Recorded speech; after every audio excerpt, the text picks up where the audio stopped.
8절부터 11절과 3장 1절부터 6절까지를 제가 봉독에 올리겠습니다. 스무나 교회의 사자에게 편지하라. 처음이며 마지막이요 죽었다가 살아나신 이가 이르시되 내가 네 환난과 궁핍을 알거니와 실상은 내가 부요한 자니라. 자칭 유대인이라 하는 자들의 비방도 알거니와 실상은 유대인이 아니요 사탄의 회당이라. 너는 장차 받을 고난을 두려워하지 말라. 볼지어다 마귀가 장차 너희 가운데에서 몇 사람을 오게 던져 시험을 받게 하리니 너희가 10일 동안 환난을 받으리라. 네가 죽도록 충성하라. 그리하면 내가 생명의 멸관을 내게 주리라. 기 있는 자는 성령이 교회들에게 하시는 말씀을 들을지어다. 이기는 자는 둘째 사망의 해를 받지 아니하리라. 3장 1절입니다. 사대 교회 사자에게 편지하라. 하나님의 7 영과 7 별을 가진 이가 이르시되 내가 네 행위를 아노니 내가 살았다는 이름은 가졌으나 죽은 자로다. 너는 일깨어 그 남은 바 죽게 된 것을 굳건하게 하라. 네 하나님 앞에 내 행위에 온전한 것을 찾지 못하였노니 그러므로 네가 어떻게 받았으며 어떻게 들었는지 생각하고 지켜 회개하라. 만일 일깨지 아니하면 내가 도둑같이 이르리니 어느 때에 내게 이르는지 내가 알지 못하리라. 그러나 사대에 그 옷을 더럽히지 아니한 자 몇 명이 내게 있어 흰 옷을 입고 나와 함께 다니리니 그들은 합당한 자인 영구라. 이기는 자는 이와 같이 흰 옷을 입을 것이요 내가 그 이름을 생명책에서 결코 지우지 아니하고 그 이름을 내 아버지 앞과 그의 천사들 앞에서 시인하리라. 귀 있는 자는 성령이 교회들에게 하시는 말씀을 들을지어다. 아멘. 요한계시록 2장 8절로 12절을 보았습니다. 또 3장 1절로 6절을 보았습니다.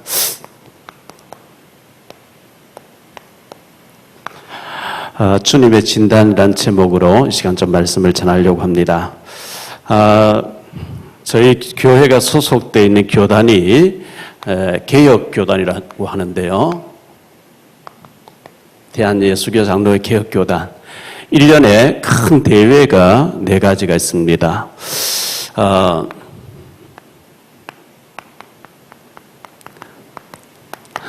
2월 달에 세계 선교 대회가 있습니다.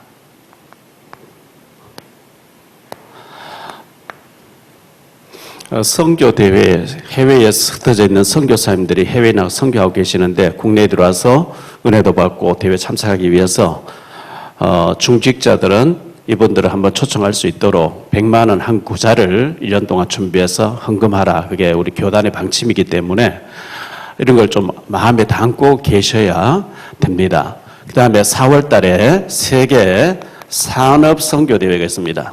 산업인 대회.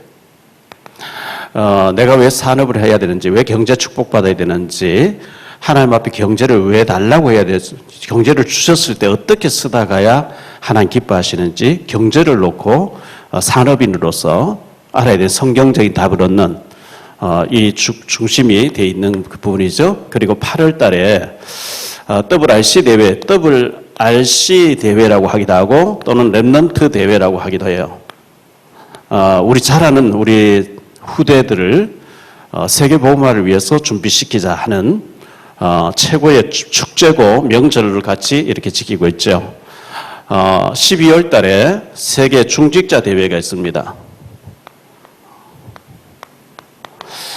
중직자로서 내가 어떻게 하나님 앞에 쓰임 받아 가야 되겠다. 이걸 알고 계시고 기도하고 계시고 가능하면 여러분들이 이 대회에 참석을 하셔서 물론 참가비도 미리 신청해야 되고 참가비도 있고 합니다. 그래서 2박 3일 정도, 이번에는 화요일부터 금요일까지 3박 4일 동안 WRC 대회를 했는데요. 이런 걸 알고 참석하고 은혜를 받고 힘을 얻고 이렇게 해서 하나님 앞에서 정말 귀하게 쓰임받는 우리가 됐으면 좋겠고요. 이스라엘 나라가 하나님 앞에 쓰임받고 하나님이 전 세계에 하나님 살아계시다는 걸 알리기 위해서 먼저 부름받은 나라가 이스라엘 나라인데요. 이 이스라엘 나라가 7번이나 큰 어려움 당했죠. 하나님께서 축복 주시겠다고 아브라함에게 약속했는데 그 후손들이 계속 얻어맞는 역사, 포로되고 속국되고 고난당하는 역사가 기록되어 있어요. 왜 그래 됐냐 하니까 사명을 놓치고 엉뚱한 짓 하니까. 그래서 7번이나 얼음 당했는데 그게 이제 애굽이라는 나라에 요셉이가 총리됐다가 그 후손들이 사명 놓치고 노예가 되죠. 이게 430년 동안 얼음 당하는 게 기록되어 있죠. 아수르라는 나라가 있습니다. 이 아수르에 완전히 포로가 돼버리는 것. 바벨론에 또 포로가 되는 게 있죠. 나라를 다 잃어버려요. 나라 없어버려 다 끌려가 버리고 이렇게 되거든요. 또 아람이란 나라에 또 고통을 많이 당합니다. 블레셋이란 나라에 계속 얼음 당하죠. 로마에 완전히 속국이 되어버리죠. 그러면서 예수님을 십자가에 못 박은 죄값으로 1900년 동안 이 1900년 동안 유리방황하는 민족이 됩니다. 이 7번의 큰 어려움 당할 때 하나님이 7명의 렘넌트를 일으켜서 그 시대를 살리게 했습니다. 이 7명의 렘넌트란 말은 요셉, 사무엘, 모세, 다윗 이런 사람들이죠. 그래서 이번 주간에 우리가 있었던 렘넌트 대회가 이게 뭐냐 하니까 이런 인물들을 키워내자는 거죠. 우리 교회에서 우리 자녀들을, 우리 손주들을. 그 먼저 부모 세대가 은혜를 받고 성경적으로 뭘 알아야 그걸 이제 주입시키죠. 어느 정도 성경 말씀한 신명기 6장에 오면 너는 일어날 때부터 누울 때까지 길 갈 때에도 너 자녀에게 계속해서 이걸 알려가지고 이런 사람 되게 해라. 그리하면 네가 건축지 않은 한 성읍도 주겠고 네가 파지 않은 우물도 주겠고 네가 심지 않은 과수원도 주겠고 전부 다 주겠다 이렇게 나와요. 이건 모르면 되겠습니까? 알아야 되는 거죠. 지금 미국은 세계 그냥 강대국이 아니라 최강대국, 초강대국입니다. 미국 한 나라의 국방비가 다른 나라 전체 국방비 다 합쳐도 안 될 정도로 초강대국입니다. 선진국입니다. 그런데 미국이 손을 못 대는 부분이 너무 많아요. 마약. 큰일 났어요. 애들이 다 마약하니까. 교회 와서도 마약하니까요. 동성애 심각합니다. 손 못 댈 정도로 선을 넘어버렸어요. 총기 통제가 안 됩니다. 미국에 이런 거기다가 엘리트들이 가지고 있는 프리메이션 단체, 뉴에이지 단체, 유대인 단체, 미국을 움직이는 유대인들이니까요. 복음 놓치니까 미국이 완전 흑암 덮어버린 거 있죠. 일본 가보면 진짜 기계 같은 나라예요. 질서 정연하고요. 얼마나 깨끗하고 선진국입니다. 초일류 선진국입니다. 그런데 우상이 거리마다 집집마다 가득한데 집집마다 정신병이 다 있어요. 절대로 복음이 아니면 살릴 길이 없습니다. 그래서 우리 자녀들을 복음 전문가로만 딱 키워놓으면 미국에서 쓰임받고 일본 쓰임받고 전 선진국에 다 쓰임받을 수밖에 없는 이런 답이 성경에서 이런 렘넌트를 키워라요. 하나님 말고 사단이 뭐한 존재에 먹어서 그 빠져나오는 길이 뭔지 이걸 알리는 우리 교회가 되라고 이렇게 말씀하고 있기 때문에 우리가 이 일을 전문적으로 해야 됩니다. 전에도 제가 많이 얘기했고 또 우리 교회에 왔다 가기도 했던 심주일 목사라고 했죠.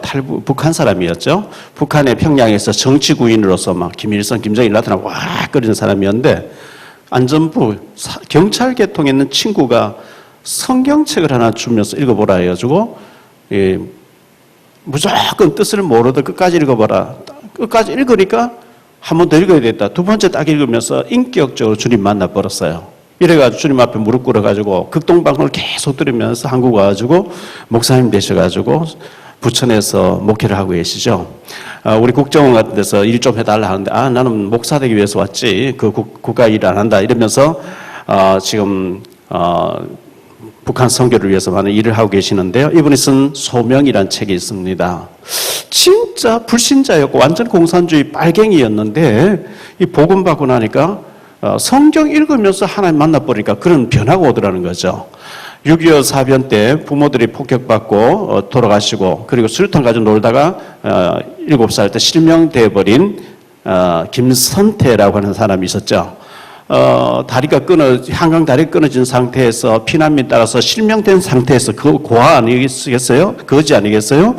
이 아이가 물어서 양주에 있는 고모집을 찾아갔더니만은 거지가 왜 병신이 왜 우리 집에 왔냐? 그때만 해도 6.25 사변 지금은 한 60년, 70년 전이니까요. 집안에 장애자가 있으면 혼처가 막힌다 이래가지고 그렇게 많이 떼들더래요. 실명된 아이에게 나무를 베어와라, 꼴을 베어와라, 반일을 시키면서 계속 때리는 거 있죠. 하루 저녁에 먹고 자는데 자려고 누웠는데 오늘 저녁에 제가 잠들거든. 죽여 갖다 버리자.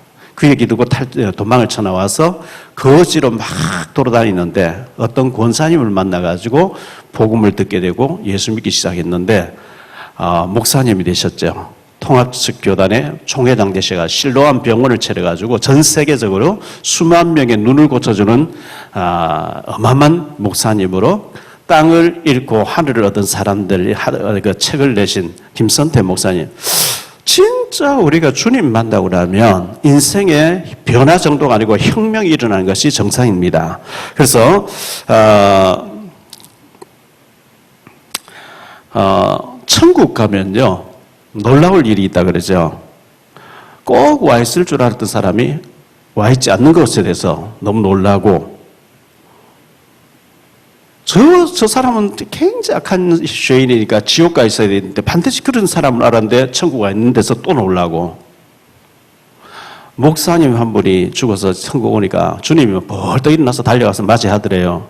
그래서 아니 목사님은 세상에서도 많은 영광을 받고 대접도 받았는데 천국에서까지 저렇게 차별되고 하냐니까 그래서 물어보니까 그게 아니고 하도 오랜만에 오기 때문에 너무 반가워서 주님 그렇게 했다 이런 얘기 뭐 그런 얘기가 있어요.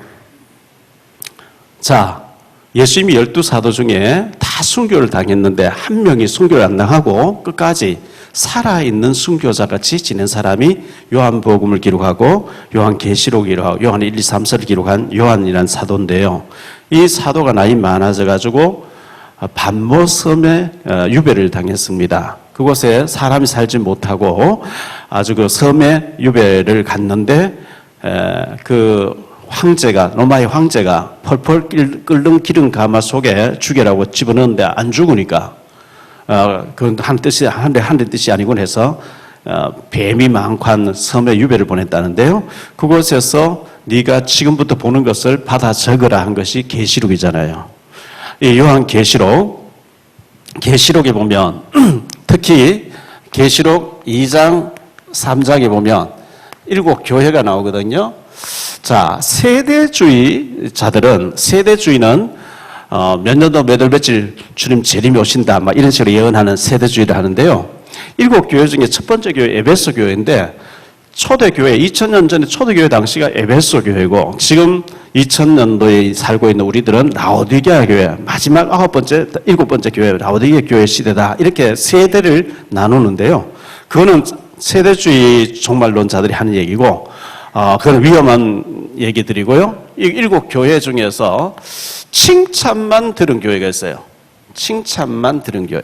그게 오늘 본문의 서머나 교회, 서머나 교회하고 빌라델비아 교회. 이 교회들은 칭찬만 들은 거죠. 그 다음에 책망만 들은 교회 있어요. 마지막 라오디게아 교회죠. 이 라오디게아 교회는 굉장히 부자라고 나는 부족함이 없다고 나는 너무너무 모든 게 풍족하다고 했는데 주님은 책망만 했어요.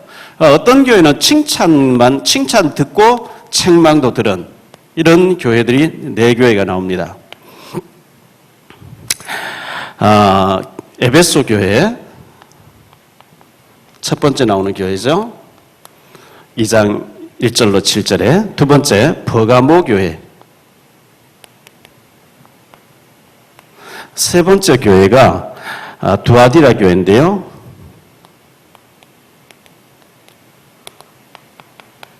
네 번째 교회가 사대 교회.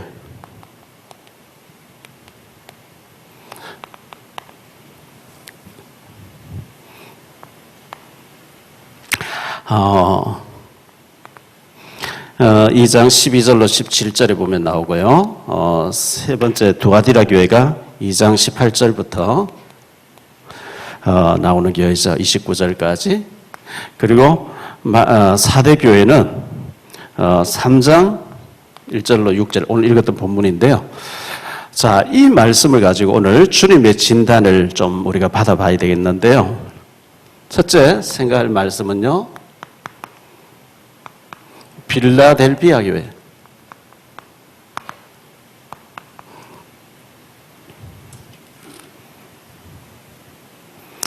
서머나 교회, 빌라델비아 교회가 아니라 서머나 교회.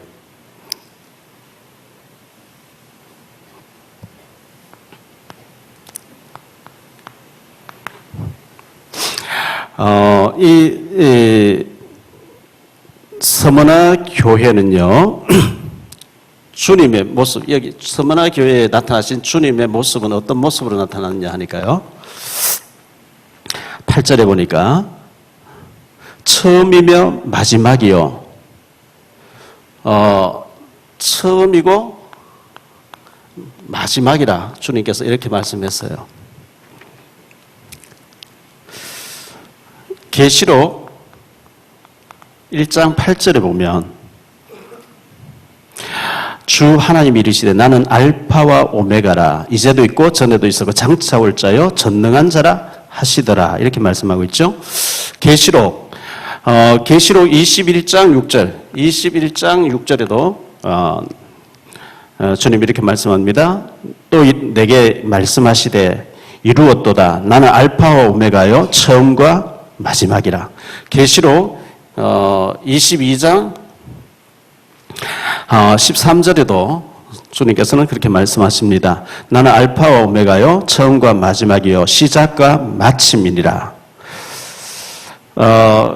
우리나라의 아야어여 가나다라 그 말과 글의 시작과 마지막이 뜻이요. 헬라어의 알파라는 단어가 첫 글자입니다. 마지막이라는 단어가 오메가라는 단어입니다. 나는 알파와 오메가요 처음과 마지막이요 시작과 끝이다. 이렇게 주님은 당신을 자신을 그렇게 소개를 하고 있어요. 이사야 41장 6절에도 41장 4절에도 보니까요. 이 일을 누가 행하였느냐? 누가 이루었느냐? 누가 처음부터 만대를 불러내었느냐? 나 여호와라. 처음에도 나요. 나중에 있을 자도 내가 곧 그니라. 이사야 44장 6절. 이스라엘의 왕인 여호와 이스라엘의 구원자인 만군의 여호와가 이같이 말하노라. 나는 처음이요 나는 마지막이라. 나 외에 다른 이가 없느니라. 이렇게 말씀하고 있어요. 이 우주 만물을 창조하신 분이 하나님이시죠. 요한복음 1장 1절로 14절에 보면 하나님이 우주 만물을 창조하셨고 내 호흡을 사도행전 17장 25절에 보면 우리 호흡을 주님이 걷어가신대요. 내 숨을 주님이 쥐고 계세요.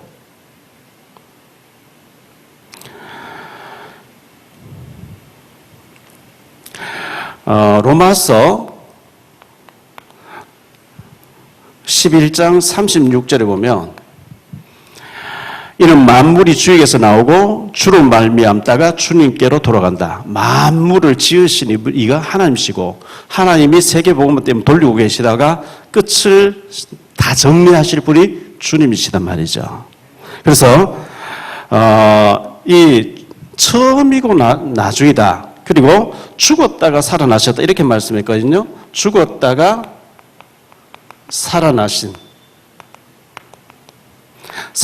이가 이르시되 왜 주님이 죽으셨냐 하니까 사단 문제를 해결하시려고.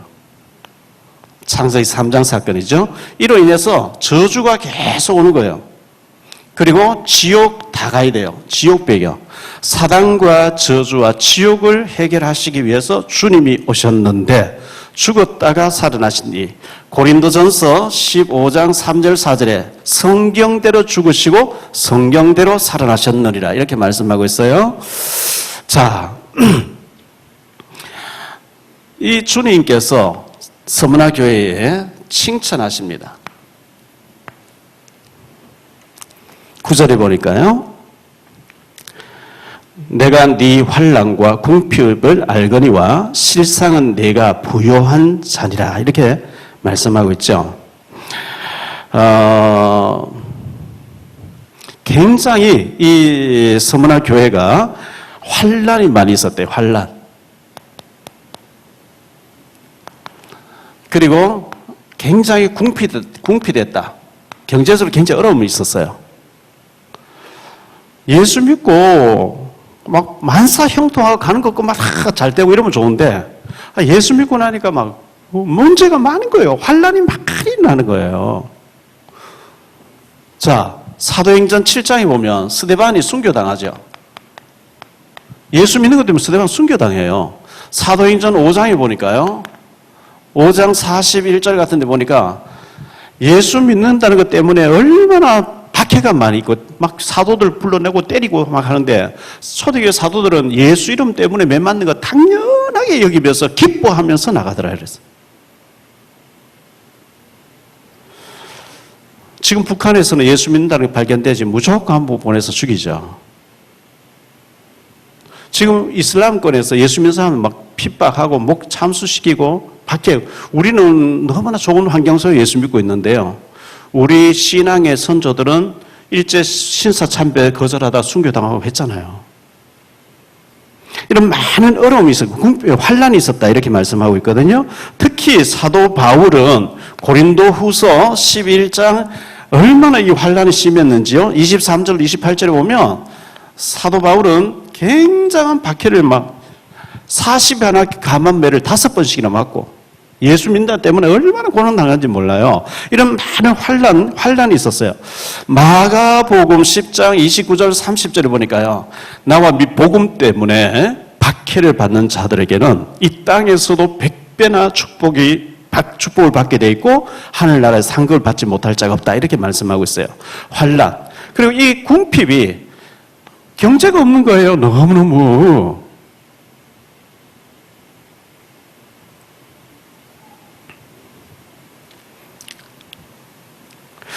누가복음 21장 1절로 4절에 보면 예수님께서 예배당 안에 성전에 들어오셔가지고 헌금계를 이렇게 보시면서 그 예수 초대교회 그 당시에는 헌금함에 이제 헌금을 넣어서 사람들마다요 가난한 과부가 2렙돈을 집어넣는 거예요. 요즘 말로 하면 뭐 100원짜리 동전 2개쯤 넣는 거예요.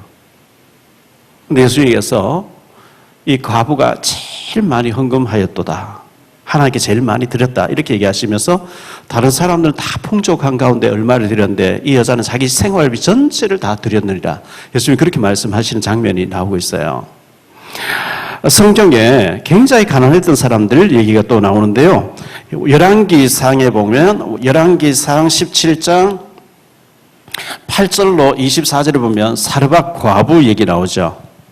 3년 6개월 동안 막 비가 오지 않고 가뭄이 들었을 때 엘리야가 그 사르밧이라는 그 동네에 와서 이렇게 보니까 여자가 이렇게 나뭇가지를 몇 개 이렇게 길거리 줍고 있는 거예요. 그래서 그거 주워서 뭐 하려고 하느냐 하니까 내 과부인데요. 아들 하나 있는데 빵을 하나 만들어서 아들에게 먹이고 죽으려고 합니다. 뭐 식량도 없고 돈도 없고 아무것도 없으니까.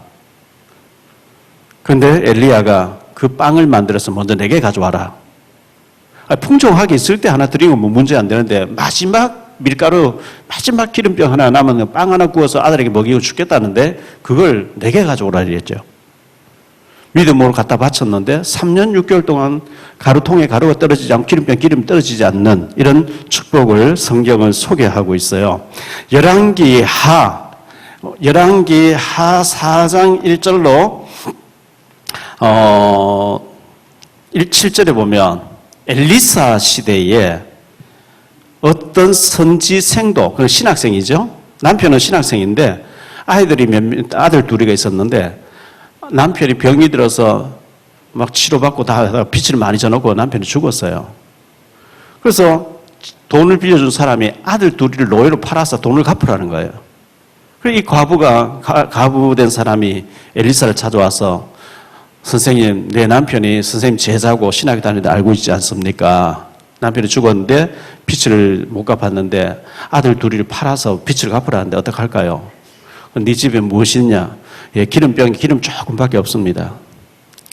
그러면 집집마다 다니면서 빈 그릇을 많이 빌려놓고 문을 닫아놓고 기름을 부어봐라. 기름 붓는데요. 계속 기름이 쏟아지는 거 있죠. 그래서 더 이상 이제 담을 그릇이 없을 때 떨어졌대요.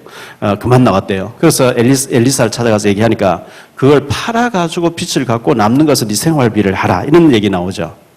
이 궁핍, 가난한 이런 얘기들 성경에 나옵니다. 이 서문화 교회는 환란도 많이 있었고 경제적으로 너무 어려움 당하는 궁핍이 있었는데 주님께서는 여기에 대해서 실상은 네가 부자라 이렇게.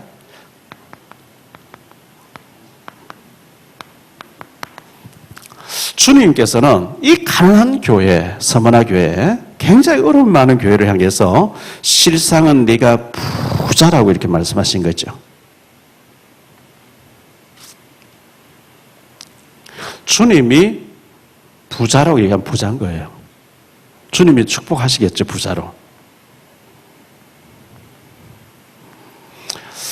이 서문화 교회의 주님이 실상은 네가 부자라 하면서 10절 말씀 보면 주님이 당부하는 말씀이 나와요.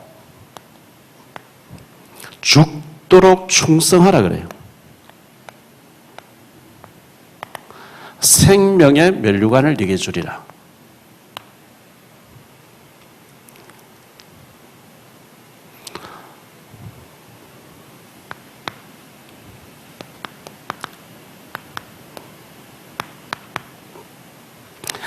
사대 교회가 나옵니다.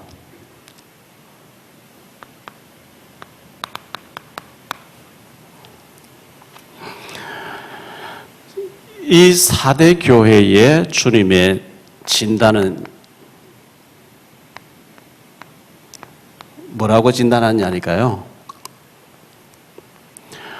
내가 네게서 온전한 것을 발견하지 못했다. 하나도 온전한 게 없어요. 전부 엉터리라. 전부 가짜라. 믿음도 가짜고, 기도도 가짜고, 폼 잡고 신앙생활하는 것도 가짜고, 전부 거짓이에요.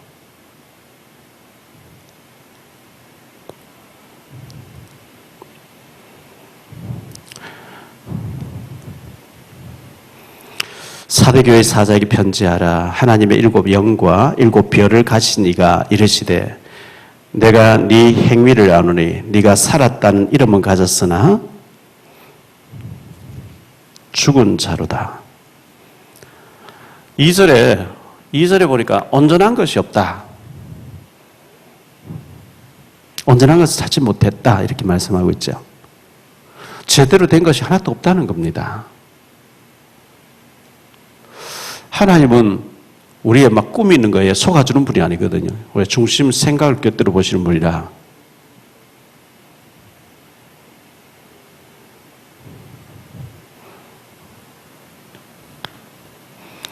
요한복음 12장 6절에 보니까 가룟 유다가 마리아가 예수님에게 막 이렇게 비싼 향유를 부어드렸거든요.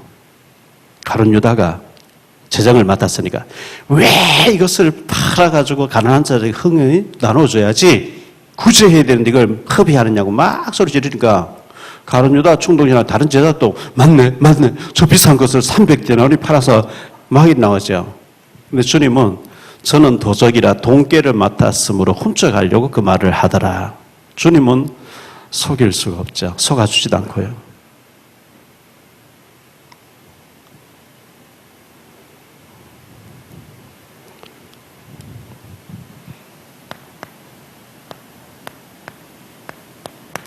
다시 말하면 너는 죽은 자라.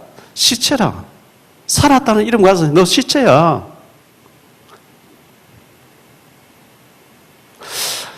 병원 중환자실 같은 데 가보면요. 산소 호흡기 꼽아놓고 이렇게 본인 힘으로 숨을 못 쉬어서 호흡기로 이렇게 호흡시키는 사람이 호흡기 빼면 바로 죽어버리는 그 시체죠.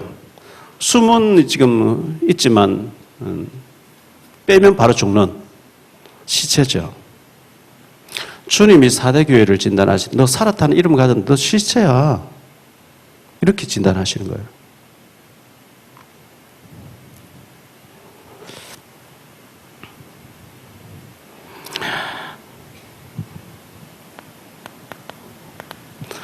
마태복음 7장 21절로 23절에 보면요. 나더러 주여 주여 하는 자마다 천국에 들어갈 것이 아니요 다만 하늘에 계신 내 아버지의 뜻대로 행하는 자라야 들어가리라. 그날에 많은 사람이 나더러 이르되 주여 주여 우리가 주의 이름으로 선자 노릇하며 주의 이름으로 귀신을 쫓아내며 주의 이름으로 많은 권능을 행하지 아니하였나이까 하리니 그때에 내가 그들에게 밝히 말하되 내가 너희를 도무지 알지 못하노니 불법을 행한 자들아 나를 떠나가라 하리라. 주의 일 시큰하고 목회자로서 폼 잡고 다녔는데 주님 앞에 설 때 너 가짜야 이래 버리면 어떻게 되겠어요? 참 두려운 부분이죠.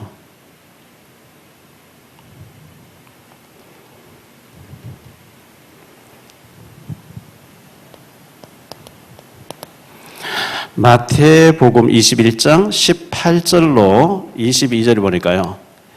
무화과 나무 밑에 예수님 오셔서 열매를 찾으셨어요. 임반 무성했다는 거예요. 열매가 하나도 없어요.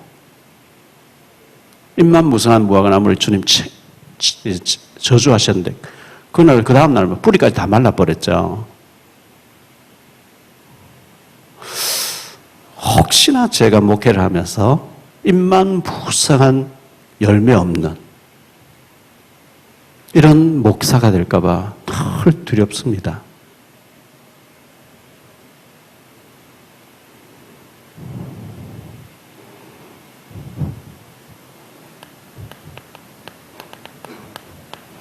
마태복음 25장 26절에 악하고 게으른 종아 나를 떠나가라.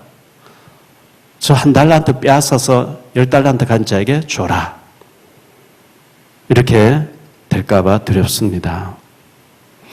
네가 살았다는 이름을 가졌는데 실상은 네가 시체야. 너 송장이야. 4대 교회를 주님은 이렇게 진단하시는 겁니다.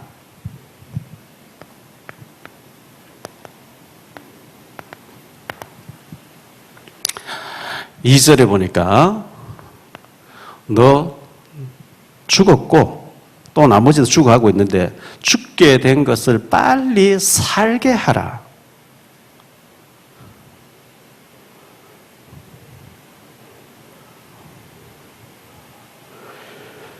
그러면서 3절에 보니까 회개하라고 말씀하고 있죠.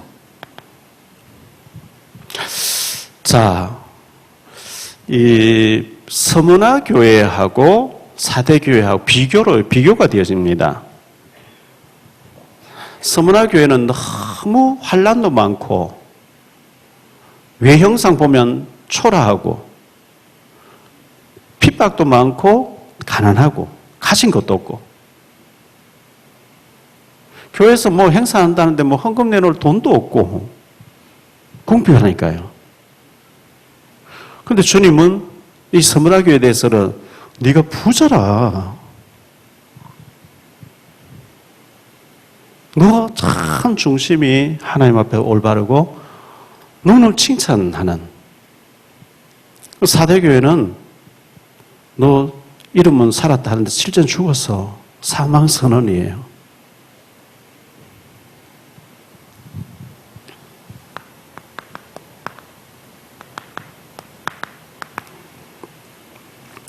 사탄 마귀가 있습니다. 이 사탄 마귀는 눈에 안 보이는데 종교 지도자 속에 들어가서 종교 지도자를 잡고 있어요. 2장 9절, 계시록 3장 9절을 보니까 지도자들. 유대인이라 하는데 사실은 사탄이라 그러죠. 이 사람들이 예수님 못 박아 죽이기도 해요. 왜? 막강한 권력 잡고 있어요. 거룩한 옷을 입고 있어요.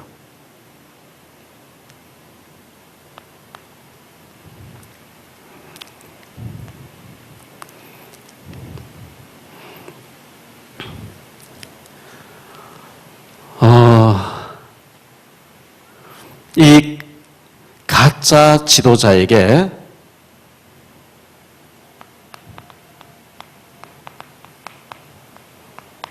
일곱 가지 화를 주님께서 말씀하셨어요. 그게 마태복음 23장에 나오는 내용인데요. 너무너무 무섭죠. 화 있을진저 너희 서기관들과 바리새인들이여 너희는 천국 문을 닫고 막고 너도 들어가지 않고 남도 못 들어가게 하고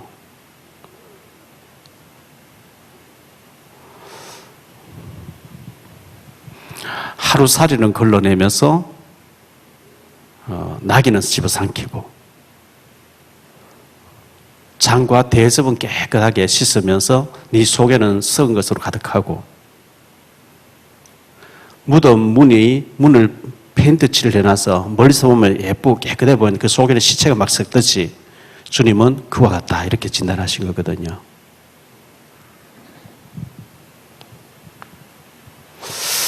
이 사탄 마귀가 우리를 자꾸 틀리게 살도록 유혹을 합니다.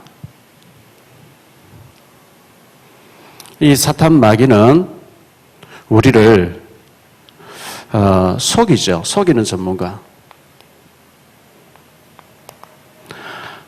자꾸 핑계거리를 대죠. 나태하게 만들죠. 적당하게 착각하도록 이렇게 만들어서 실패되게 하려고 합니다. 요한복음 8장 44절 너희 아비 마귀 거짓말쟁이.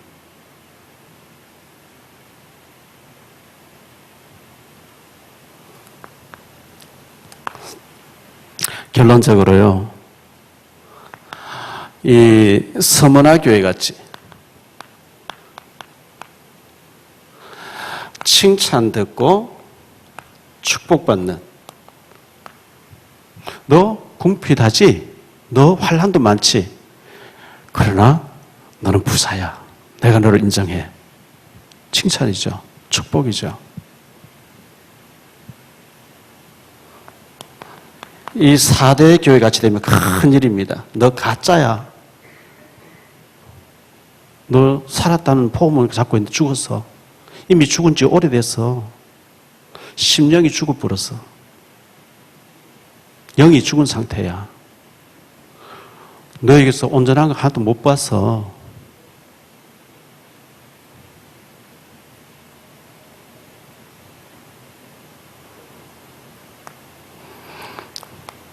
유대인이라 하지만 사실은 사탄인데 이 사탄에 다 걸려 넘어지는 거예요. 왜 미국이 청교도들이 세운 미국이라는 나라가 동성애 심각합니다. 마약 심각합니다. 총기 심각합니다. 손을 못 쓸 정도로 심각해져 버렸어요. 어쨌든 이런 복잡한 가운데 우리 교단은 정말 세계복음화를 위해서 성경의 핵심을 보면서 왜 이스라엘 백성들을 축복받도록 부름받았는데 이렇게 7번씩이나 망했냐 이거야. 2000년도 나라 없이 떠다니는데요. 그때마다 복음 가진 한 명의 렘넌트 나오니까 하나님 시대를 맡겨버린 거죠. 우리가 이걸 알고 이렇게 키워내고 이렇게 살다 가야 될 게 아니냐. 7명 모두 다 왕 앞에 서서 왕에게 답을 줘서 정치를 실제로 그들이 하는 세계를 움직인 이들을 통해서 하나님은 세계복음을 했거든요. 우리 교회가 이런 렘넌트를 키워내고 하나님의 소원을 이루는, 그리고 서문화 교회처럼 칭찬 듣는 우리 교회가 우리 모두가 되시기를 예수 이름으로 축원합니다.